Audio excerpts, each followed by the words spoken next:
Podcast Modelos de Serviços e Custos da Atenção Domiciliar.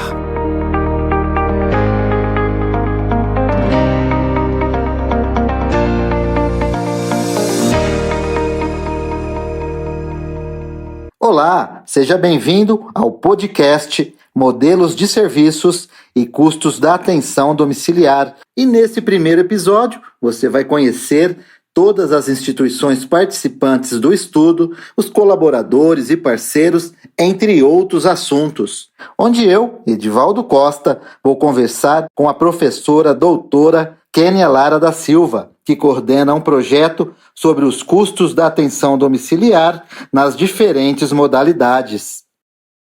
Olá, professora Kênia, muito obrigado por ter aceitado o convite de falar sobre um assunto que tem sido cada vez mais discutido no sistema de saúde brasileiro, que é a atenção domiciliar. Olá, Edivaldo. Eu que agradeço o convite para falar do nosso projeto, que tem como um dos objetivos mapear os modelos de serviços de atenção domiciliar no mundo e os custos a eles associados. Os resultados, que a gente espera com essa pesquisa é que eles possam possibilitar entender melhor como vem se organizando aí os serviços de atenção domiciliar no Brasil, os ganhos e as perspectivas em relação ao custo, tanto para o sistema público quanto para o sistema privado. Professora Kênia, eu acho interessante a gente começar o programa explicando o que é a atenção domiciliar. Bom, então, a atenção domiciliar, ela é entendida como uma modalidade de serviços na saúde. As primeiras iniciativas, de serviços que atendam os pacientes em casa, de uma forma organizada, vinculada aos sistemas de saúde, elas datam do início do século XX, em diferentes países do mundo, numa tentativa de reduzir o tempo de permanência hospitalar. E, posteriormente, também inclui-se aí, entre os objetivos da atenção domiciliar, o interesse em melhorar a qualidade de vida e permitir que estas pessoas, sejam cuidadas aí, mais próxima dos seus familiares, do que é o seu cotidiano de vida. Existe uma grande vertente no incentivo aos serviços de atenção domiciliar, que é a perspectiva de redução de custos. A partir da década de 1960, 1970, há uma expansão dos serviços de atenção domiciliar em diferentes países do mundo. E é um momento também onde no Brasil nós vamos assistir às iniciativas mais fortes aí em relação a essa modalidade de serviço, justamente porque havia uma grande preocupação com o aumento de custo, principalmente do modelo hospitalar. Então, com este interesse, a atenção domiciliar, então, passa a ser uma alternativa assistencial capaz, de oportunizar um serviço com qualidade, mas que tivesse aí uma redução do custo, especialmente para o serviço e para o sistema de saúde. Esta discussão sobre o potencial racionalizador de custo da atenção domiciliar, ela é uma discussão bastante interessante, e é inclusive um dos motivos pelos quais a gente vem realizando estudos nessa área, porque se nós analisamos do ponto de vista dos outros elementos que também precisam compor uma análise mais global do custo, qual seja da família, do próprio paciente, da rede de uma maneira geral e da própria sociedade, há dúvida se de fato a atenção domiciliar ela proporciona uma redução de custo ou se ela atua muito mais na transferência e compartilhamento de custo. Esse é, inclusive, um dos pressupostos, uma das hipóteses centrais que nós trabalhamos no nosso grupo de pesquisa. Não colocar a atenção domiciliar apenas como um elemento, uma alternativa para reduzir custos, porque, na verdade, os custos inerentes ao cuidado em saúde, eles existem, eles precisam ser, em muitos momentos, onerosos, dependendo da condição de saúde, e o que acontece é que há um compartilhamento desse custo entre os serviços de saúde, os demais serviços sociais, a família, a sociedade, enfim. Então, a aposta na atenção domiciliar não apenas para racionalizar o custo da saúde, mas entender o seu grande potencial, que é de qualificar a oferta do cuidado, ainda que isto implique em gastos mais onerosos, porque você precisa mobilizar equipes para o domicílio, há um gasto inerente a esse transporte, esse cuidado precisa ser individualizado, você precisa de equipes, muitas vezes, que não dão conta, né, de padronizar o cuidado, porque cada indivíduo, no contexto do seu domicílio, vai ter necessidades específicas, necessidades especiais, mas este custo global do cuidado, ele é um custo que ele passa a ser melhor compartilhado entre os diferentes componentes da rede, também com um custo que é arcado pela família, pela rede de apoio, pelos outros serviços sociais, quando esse paciente está no âmbito do domicílio. Então, fechando a sua pergunta, né, sobre o nosso entendimento sobre a atenção domiciliar, ela é uma modalidade assistencial, tem sido entendida como uma modalidade substitutiva aos modelos tradicionais de serviços, e ela é capaz de proporcionar ações desde promoção da saúde, prevenção de riscos e agravos, recuperação da saúde, mas também o tratamento de forma mais complexa, inclusive com o uso de aparatos tecnológicos no âmbito do domicílio.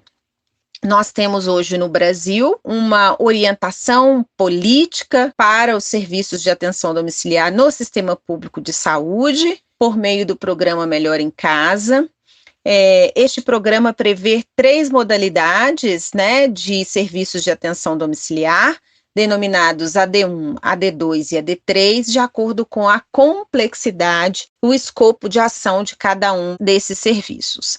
A modalidade AD1, ela é assumida pelas equipes de atenção básica e equipe de saúde da família no âmbito dos territórios. A modalidade AD2 e AD3, ela está vinculada mais especificamente aos serviços de atenção domiciliar.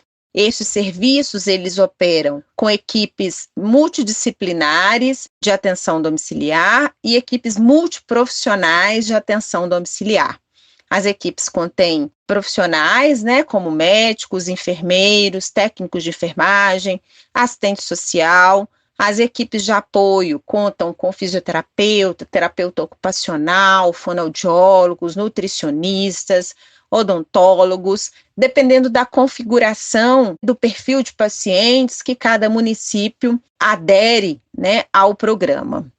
É importante diferenciar essas modalidades, né, AD1, AD2 e AD3, porque no nosso estudo nós nos voltamos particularmente para caracterizar os serviços e os custos que tivessem perfil parecido com o que nós temos hoje, né, definido no programa Melhor em Casa de AD2 e AD3, que são os pacientes com demanda de maior complexidade de cuidado, que pode ser cuidado em casa, que não precisa de um acompanhamento permanente, profissional, 24 horas, mas que exige um grau de cuidado que precisa desse monitoramento e desse acompanhamento frequente, de acordo com o plano de cuidados que é traçado para cada uma das condições de saúde. Professora Kênia, existem diferentes modelos de atenção domiciliar? Sim, existem diferentes modelos de atenção domiciliar.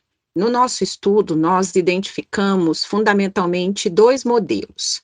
Um modelo voltado para a visita no domicílio, para um atendimento mais esporádico, com uma periodicidade maior nesse atendimento, e um modelo chamado de internação domiciliar. Qual a diferença entre fundamentalmente o perfil dos pacientes? o modelo de atenção ou de visita domiciliar, principalmente o modelo que é para paciente com condições crônicas, que vão permanecer um maior tempo em acompanhamento no serviço e que tem aí uma assistência prestada pela equipe multiprofissional durante esse tempo de permanência. Em geral, são serviços voltados para a realização de procedimentos, né? No nosso estudo nós identificamos principalmente a questão da antibiótico-terapia domiciliar ou a prestação de algum procedimento específico no domicílio.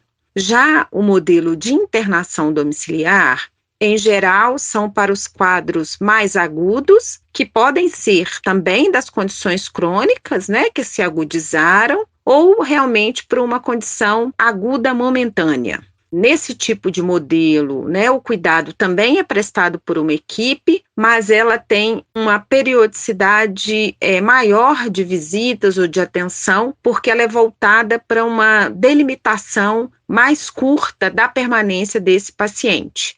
Em geral, para a estabilização de algum quadro, ou um momento, né, da permanência dele, ele pode até seguir para o modelo depois de atenção domiciliar ou de visita domiciliar, mas inicialmente é um período de adaptação, de transferência tecnológica, de incorporação das tecnologias no domicílio e que vão aí demandar uma presença maior da equipe neste momento de acompanhamento. Há uma intensidade maior também de procedimentos nesse modelo chamado de internação domiciliar. Em alguns casos, há a presença da assistência 24 horas dos profissionais. Não foi o que nós identificamos no nosso estudo.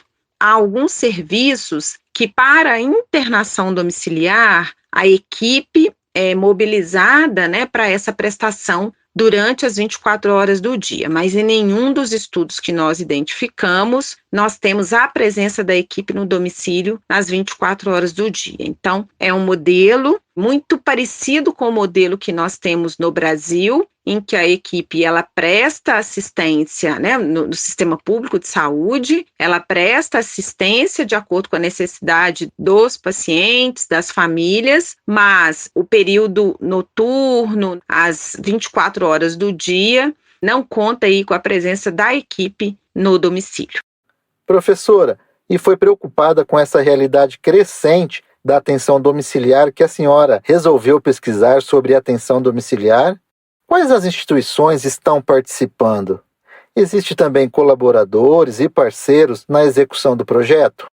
Exatamente, Edivaldo. Assim, a preocupação com a realidade crescente da atenção domiciliar, que já não é mais um fato novo, né? Como eu disse, nós assistimos à expansão da atenção domiciliar no mundo desde o início do século passado, com maior expressão mesmo a partir da segunda metade, né, do século, década de 60, 1970, de forma mais sistematizada.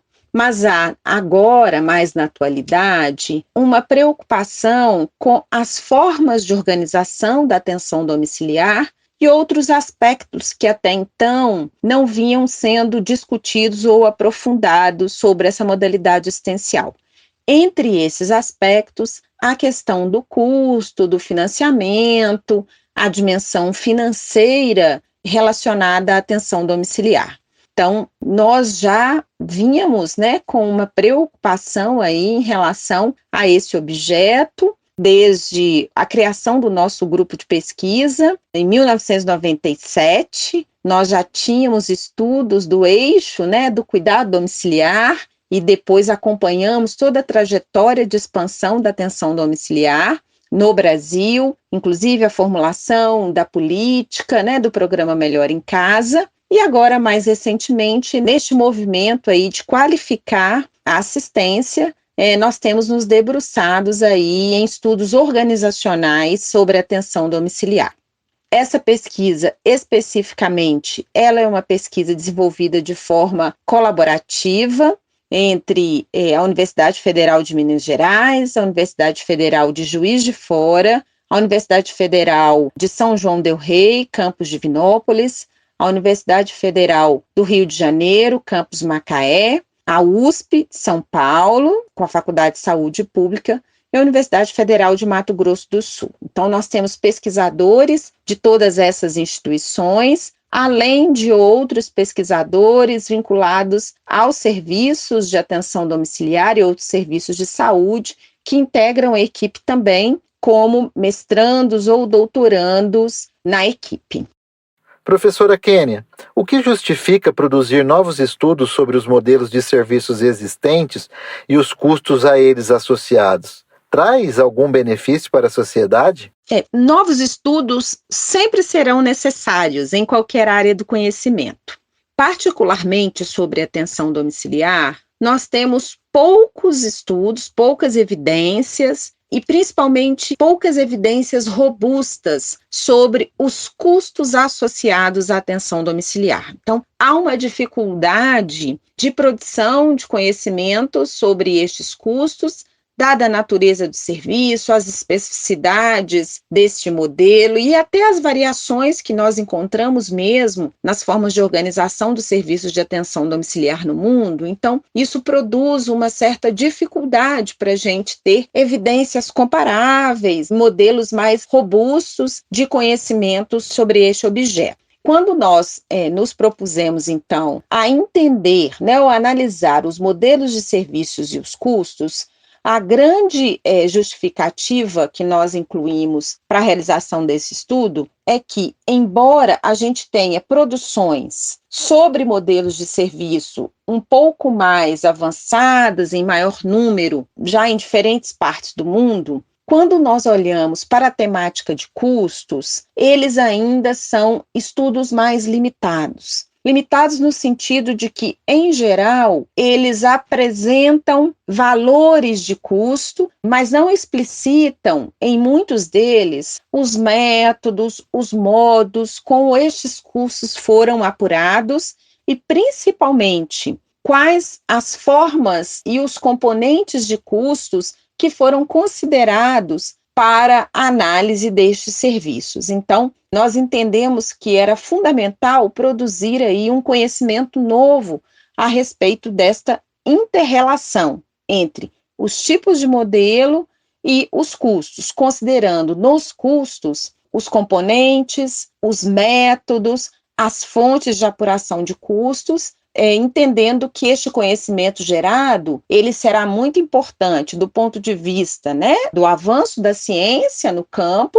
ao gerar, de fato, um conhecimento novo, mas também ele trará um grande benefício do ponto de vista das políticas públicas de saúde, particularmente as políticas de atenção domiciliar. Cada vez mais tem sido necessária este olhar para a construção das políticas baseadas em evidências. A chamada específica do Ministério da Saúde, em conjunto com o CNPq, para a realização deste estudo, ele se insere neste grande campo que é produzir evidências para orientar a formulação de políticas. Então, no caso da atenção domiciliar, é preciso que a gente tenha, então, mais evidências e evidências bastante robustas aí sobre as formas de organização dos serviços, incluindo os custos, para, de fato, as políticas terem aí, um olhar mais atencioso e um olhar mais aprofundado também para aquilo que é mais relevante do ponto de vista dos conhecimentos produzidos. Professora Kênia, sabemos que o método científico é extremamente importante para estudos e pesquisas. Qual metodologia está sendo empregada? Trata-se de um estudo de revisão de escopo. O método que foi utilizado é uma revisão de escopo. Nós construímos toda a metodologia seguindo as recomendações do John A. Bridge Institute, que tem produzido aí orientações para a realização de revisões, é um instituto de excelência neste campo, e a nossa revisão, ela seguiu todo o padrão definido pelo John A. Bridges, conhecido como JBI. Uma revisão de escopo, ela tem como finalidade produzir evidências de uma forma ampla sobre determinado tema ou determinado objeto de estudo. O foco da revisão de escopo é cobrir, de fato, a delimitação daquele objeto. Então, se produz um panorama sobre o que está sendo estudado. A revisão de escopo realizada na nossa investigação, ela foi bastante criteriosa. Nós partimos da construção de um protocolo de revisão, registramos esse protocolo num site internacional que abriga aí outros protocolos, outras intenções de pesquisa. Para registrar um protocolo, a gente precisa anteriormente fazer uma busca, indicar se já não existem revisões realizadas ou em andamento sobre o tema, e nós identificamos que não havia nenhuma outra revisão registrada sobre modelos de serviços e custos da atenção domiciliar. Então, isso também torna o nosso estudo um estudo inovador. Esse protocolo é um protocolo que ele passa por uma validação, então ele é validado, e após o processo de validação, nós então iniciamos o processo de busca e seleção das produções que foram compor a amostra da nossa revisão. Muito importante eu dizer aqui para vocês que nós temos uma equipe com diferentes pesquisadores, então houve um processo intenso de preparação da equipe para alinhamentos em relação à revisão. Essa etapa é uma etapa fundamental, principalmente quando a gente trabalha com pesquisadores de diferentes linhas ou diferentes áreas que precisam ter uma compreensão comum sobre o que está sendo estudado. Então, tivemos vários momentos de reuniões para alinhamento da equipe, e este é um fator aí que assegura qualidade nos estudos em geral, mas também nos estudos de revisão. Contamos com um apoio fundamental de uma bibliotecária do início ao fim do estudo. O apoio do bibliotecário tem sido cada vez mais valorizado, principalmente pelas especificidades que nós temos aí neste campo, desde a definição dos descritores, a seleção das bases, o compartilhamento do protocolo e da estratégia de busca com outros bibliotecários de outras partes do mundo, também para uma validação dessa etapa. Nós passamos por este processo, então a estratégia de busca foi validada por outros bibliotecários externos à pesquisa e que também fizeram indicação, e algumas recomendações para ajuste na estratégia inicial. Depois de construída a estratégia, a nossa seleção, e o processo de inclusão dos artigos, ela foi feita utilizando um software livre, em que os pesquisadores puderam, de forma de duplo cego, fazer a análise e a definição quanto à inclusão ou não dos textos que foram encontrados. Ainda tivemos uma outra etapa para assegurar a validade, a qualidade do processo de revisão, que foi uma validação externa do processo de busca. Depois de realizada a busca e a inclusão, 10% da amostra foi submetida a um conjunto de 4 pesquisadores externos que apresentaram um índice de concordância maior que 80% do que o processo que a gente havia construído, que é o recomendado aí na literatura.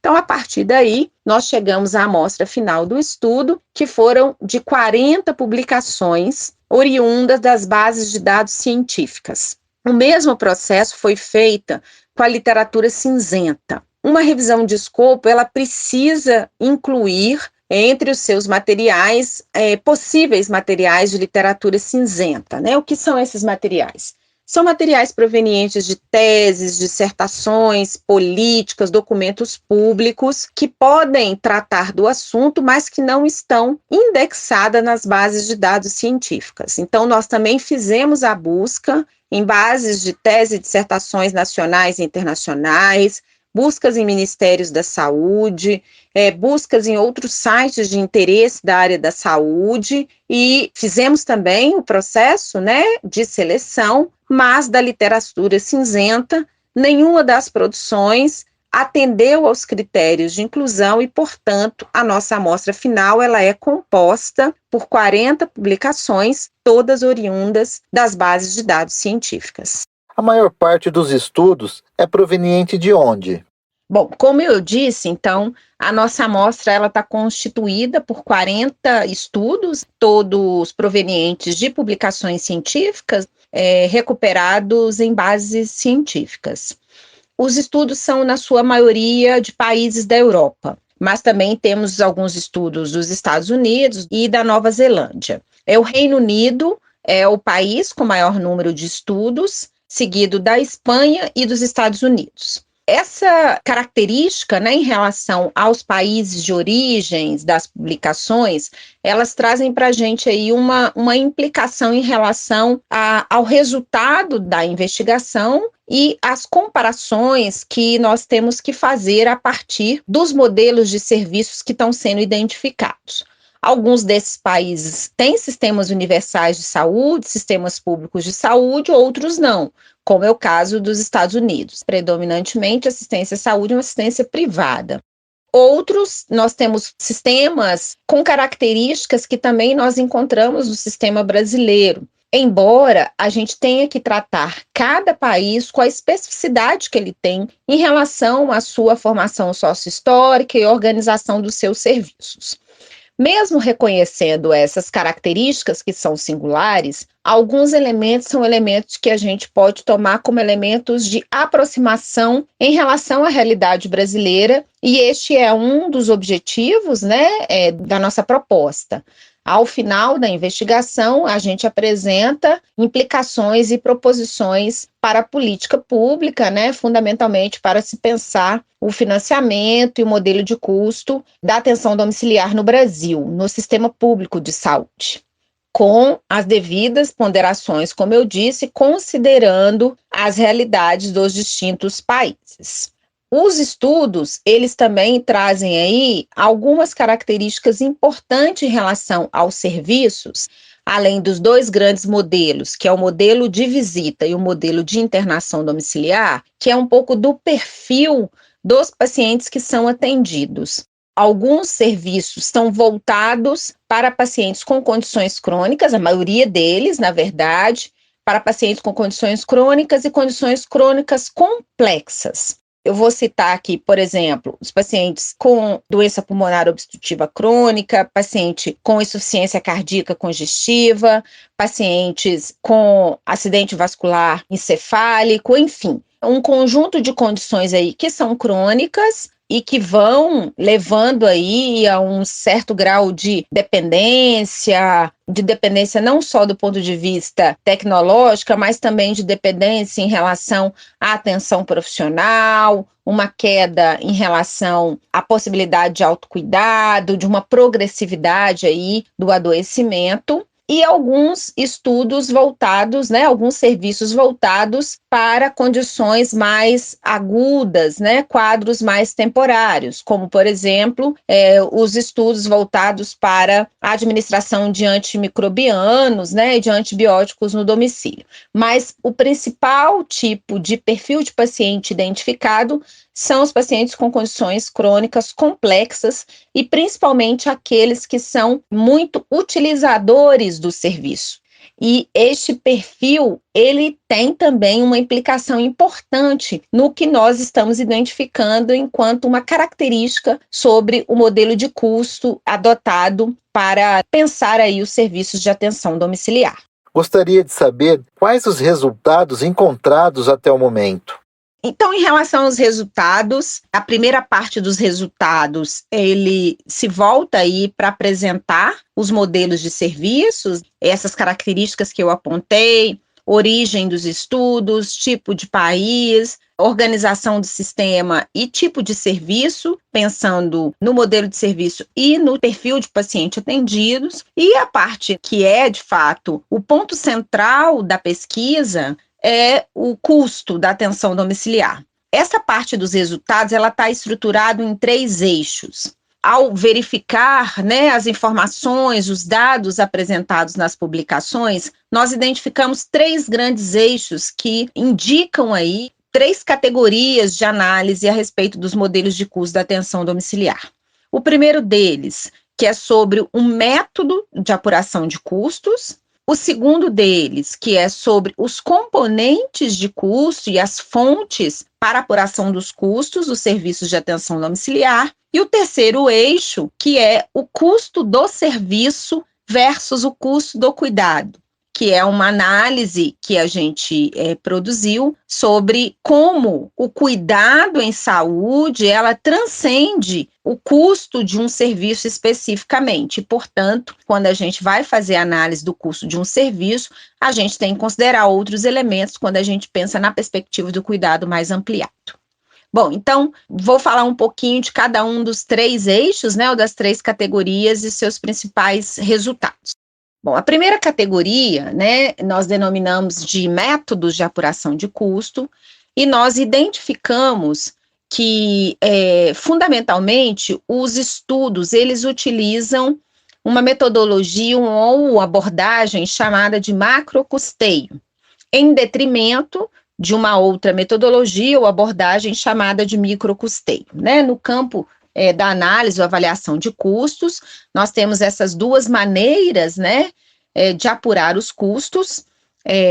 A primeira, que é chamada de macrocusteio, em que a apuração de custos ela se dá a partir de dados gerais da contabilidade de custo ou dos centros de custos, e você faz, então, uma divisão do valor total ou do custo total de um serviço ou de uma prática, de um programa, pelo número de pacientes atendidos, chegando, então, num valor que é um custo médio, né? Este custo não é um custo individualizado, porque ele não precisa exatamente o que cada paciente consumiu, ou o tempo de cuidado empregado para cada paciente especificamente. Tá? Esta abordagem, ela é a abordagem, então, predominante nos estudos, macrocusteio, e aí você chega, então, né, ao que se chama, então, de um custo médio.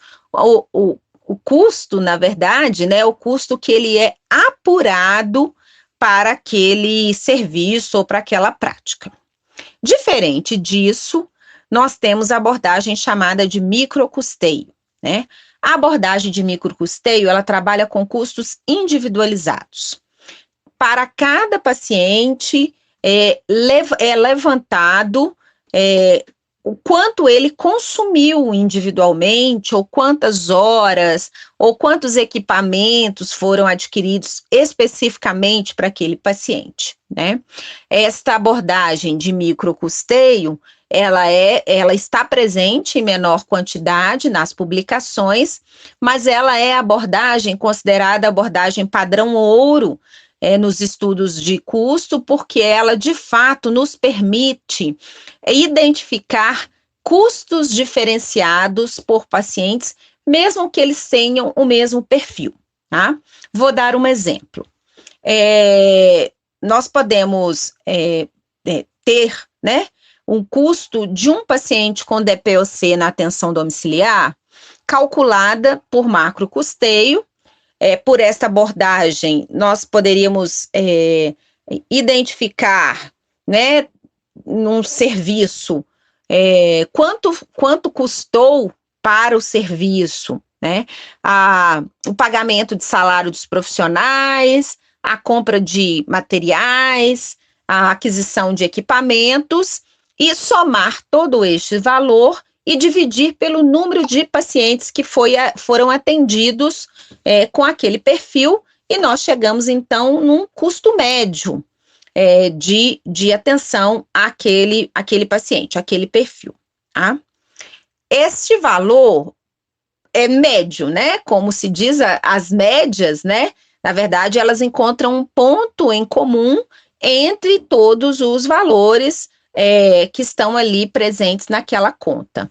Ele pode ser mais ou menos distante do valor de um custo individualizado, que seria, então, obtido pela abordagem de microcusteio. Como que seria isso? A gente pegaria paciente por paciente atendido pelo serviço e verificaria o consumo individual de cada paciente, seja do tempo dos profissionais, dos equipamentos, dos materiais de consumo, dos medicamentos, e aí então eu chegaria a um valor que ele é diferente para cada pessoa, mesmo que todas tenham, por exemplo, a mesma condição, que é um paciente com doença pulmonar obstrutiva crônica. Esta diferenciação no custo, ela se dá por vários aspectos, desde a complexidade ou a gravidade do caso, a intensidade de cuidado que é prestada, a organização, né, para determinadas condições no estágio inicial de atendimento ou no estágio final de atendimento, enfim. Há inúmeros fatores que levam, então, a uma diferenciação desse custo, mesmo sendo todos eles para pacientes com as mesmas condições clínicas, né, ou as mesmas condições de saúde. Então, a abordagem de microcusteio, ela é uma abordagem considerada padrão ouro, porque ela leva uma maior precisão no cálculo de custos. Contudo, ela é uma abordagem muito difícil de ser utilizada pela forma, a maneira, né, como devem ser feitos os cálculos aí para a alocação dos custos, né? E, portanto, ela vem sendo pouco utilizada nos serviços de atenção domiciliar, conforme nós identificamos, então, na literatura. Esta primeiro eixo da nossa análise, né? Nós, então, sugerimos que é preciso avançar aí em relação a essas metodologias ou essas abordagens para identificação dos custos da atenção domiciliar e sugerimos a utilização de abordagens mistas, principalmente porque para alguns componentes, de fato, é bastante difícil você chegar aos valores individualizados. Mas para aqueles componentes em que for possível você identificar os valores individualizados, isso dará uma maior precisão aos cálculos de custos e, portanto, poderão orientar de forma mais sistemática e mais precisa as políticas de organização do serviço. A segunda categoria, então, de análise é sobre os componentes de custo. E nós identificamos que, em relação a esses componentes, que são tudo aquilo que é empregado num serviço de atenção domiciliar, prevalece aqueles componentes que são comumente utilizados nos serviços tradicionais de saúde, com os custos relativos a pessoal, medicamentos, procedimentos, materiais de consumo. A especificidade da atenção domiciliar inclui aí um componente importante, que é a questão do transporte e do deslocamento, e há também os custos chamados de despesas gerais, operacionais do serviço. Bom, o principal componente de custo é o custo de pessoal. Nos serviços de saúde, de maneira geral, essa é uma tônica importante, né, dada a especificidade do trabalho vivo, no setor de serviços, principalmente, que ele depende aí dos trabalhadores que empregam aí a sua força de trabalho. Então, esse é o principal componente.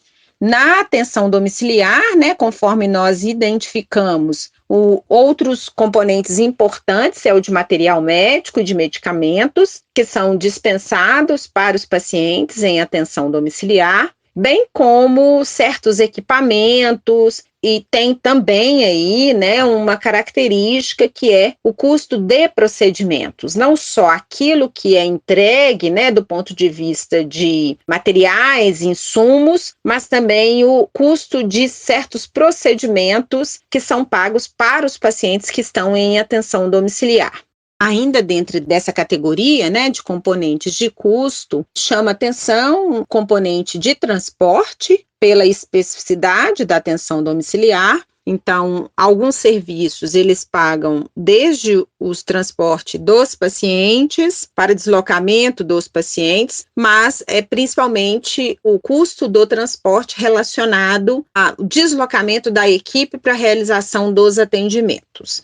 Dois aspectos nós destacamos ainda em relação aos componentes, que foi o baixo número de serviços que inclui no cálculo de custo os custos da família e do cuidador, ou o custo de outros serviços, de setores não só da saúde, mas que também estão envolvidos aí com atenção no domicílio. Poucos estudos se debruçaram sobre isso. Em geral, aqueles que se incluíram esse tipo de cálculo são cálculos parciais, porque eles consideram, geralmente, por um levantamento por meio de questionários ou dados retrospectivos das famílias, né, que informam quanto eles gastaram em relação a esses itens, mas não há nenhum dos estudos que incluídos nessa revisão uma metodologia específica, um cálculo específico para o levantamento de custos das famílias.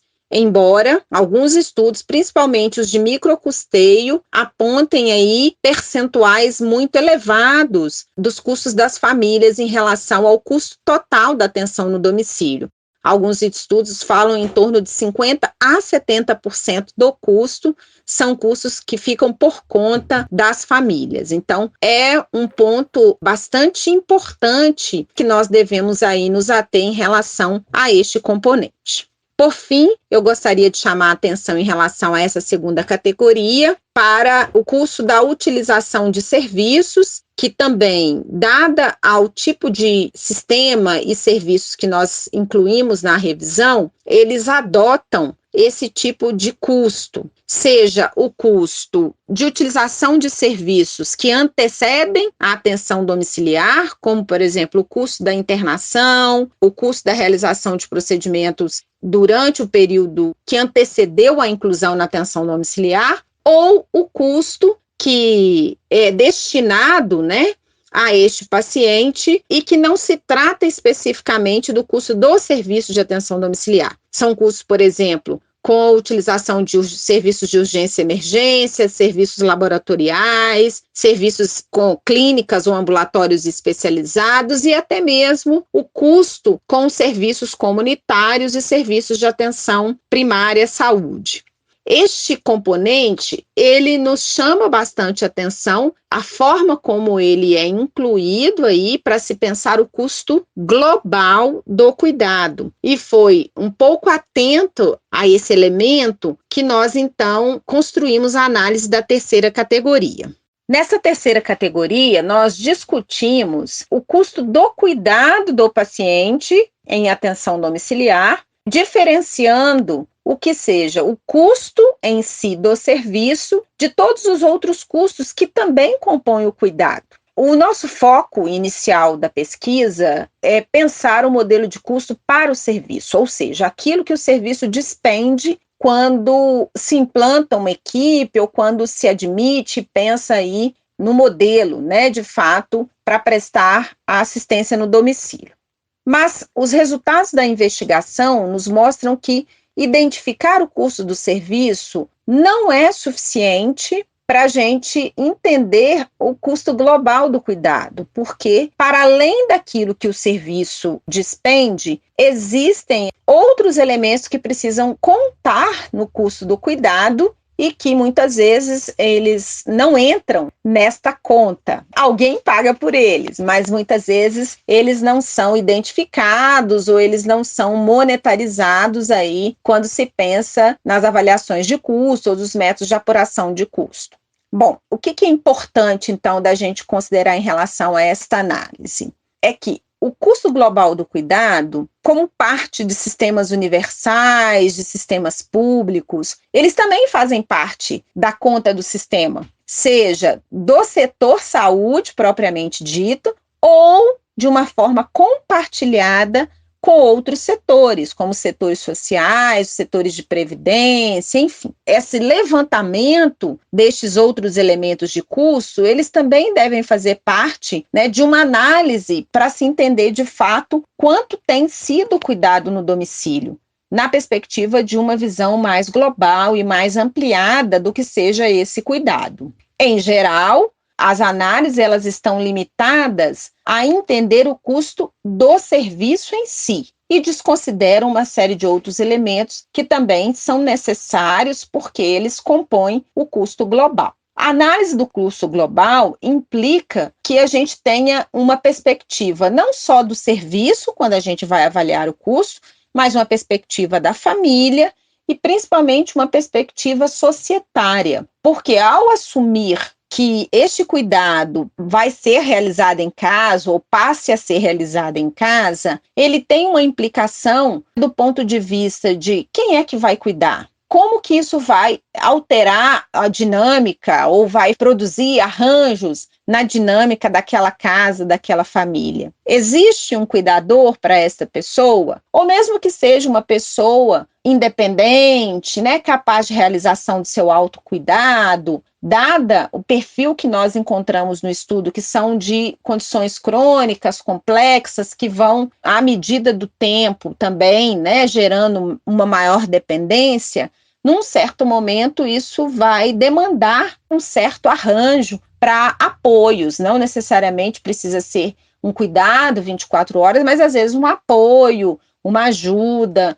em relação a essas atividades que uma pessoa adoecida, porque em geral a atenção domiciliar são para pessoas adoecidas, vão precisar aí ao longo desse tempo. Então, existe um conjunto de elementos que são societários e que estão aí perpassando o custo do cuidado no domicílio e, portanto, eles também precisam ser considerados, né? Esta análise é uma análise ainda bastante incipiente do ponto de vista das produções. É preciso pensar métodos diferentes, né, formas diferentes de se incluir em relação ao custo da atenção domiciliar, maneiras, de fato, de se chegar à identificação e à valoração destes custos. São custos que eles não são só custos monetários, são custos de oportunidade, são custos de perda de oportunidades ao longo da vida. A gente pode identificar e encontramos produções que tratam disso, do desemprego ou do abandono da profissão em função do cuidado domiciliar,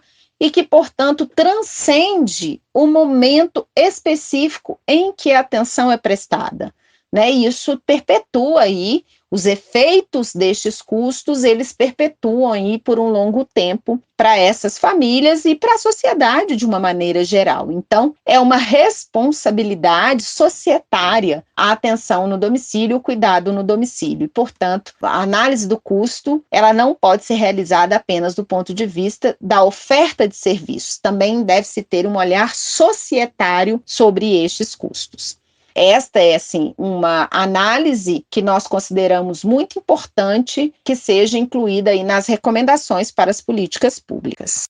Para finalizar, professora, como adequar e comparar esses modelos internacionais com a realidade de serviços de atenção domiciliar brasileiro? Muito importante essa pergunta sua, Edivaldo, para a gente finalizar a nossa conversa. Como adequar e comparar esses modelos com a realidade brasileira. Como eu disse anteriormente, nós estamos tratando de resultados ou panorama de diferentes partes do mundo. E é claro, cada país, cada sistema, cada serviço possui a sua singularidade. Então, o nosso objetivo final é, de fato, apresentar o panorama de todos esses serviços, dos métodos, dos componentes e uma análise mais geral sobre como tem sido, então, o escopo dos modelos de serviço e de custo na atenção domiciliar para que as instituições e os serviços possam se beneficiar desse resultado, que é um resultado mais amplo, né? Um resultado, de fato, que cobre o campo de uma maneira mais ampla. Então, as adequações, elas deverão ser feitas à medida que as pessoas forem se apropriando, de fato, dos resultados e utilizando aquilo que for de maior interesse, seja dos gestores, dos coordenadores de serviço, dos formuladores de política e mesmo da sociedade de uma maneira geral, que deve se empoderar sobre o conhecimento a respeito do que nós temos produzido aí na ciência. Como forma de facilitar, então, essa adequação, os nossos produtos, eles estão apresentados na forma de um relatório final do estudo, com todos os resultados, um grande quadro, uma grande planilha com todos os elementos que foram identificados e analisados nas publicações. Estão apresentados também na forma de artigos científicos, em que a gente detalha alguns elementos, e nós temos aí, além da gravação do podcast, de vídeos curtos, a apresentação de um material visual chamado de mapa de evidências, onde a gente detalha principalmente a questão dos componentes de custo, que podem servir diretamente aí para quem está lidando lá na ponta, na coordenação dos serviços, de entender melhor cada um desses componentes. Então, é a nossa devolutiva da forma de produtos, da pesquisa, e que a gente espera que, de fato, possa aí contribuir para a finalidade do estudo, né, que é orientar aí as decisões em saúde a partir das melhores evidências possíveis.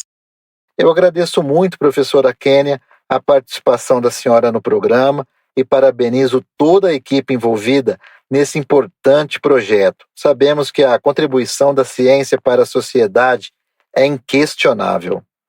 Eu que agradeço a oportunidade de falar sobre o que nós construímos aí ao longo desse 1 ano e alguns meses de realização do estudo. Gostaria de aproveitar o momento para agradecer a toda a equipe que esteve conosco, os pesquisadores, os colaboradores, os avaliadores externos aí dos nossos protocolos da validação do projeto, e agradecer, né, o apoio recebido, né, por meio do financiamento dessa investigação. Nós sabemos o quanto é difícil, né, fazermos pesquisa, e pesquisas, né, sem financiamento, elas acabam se tornando inviáveis. Então, iniciativas como essa devem ser bastante valorizadas. Então, eu agradeço ao CNPq, ao Ministério da Saúde, por meio do Departamento de Ciência e Tecnologia, e a equipe, né, da Coordenação Geral de Atenção Domiciliar, pela inclusão dessa temática nessa linha de financiamento. E obrigado também a você que nos prestigiou com a sua audiência. Até o próximo programa. Você ouviu podcast Modelos de Serviços e Custos da Atenção Domiciliar.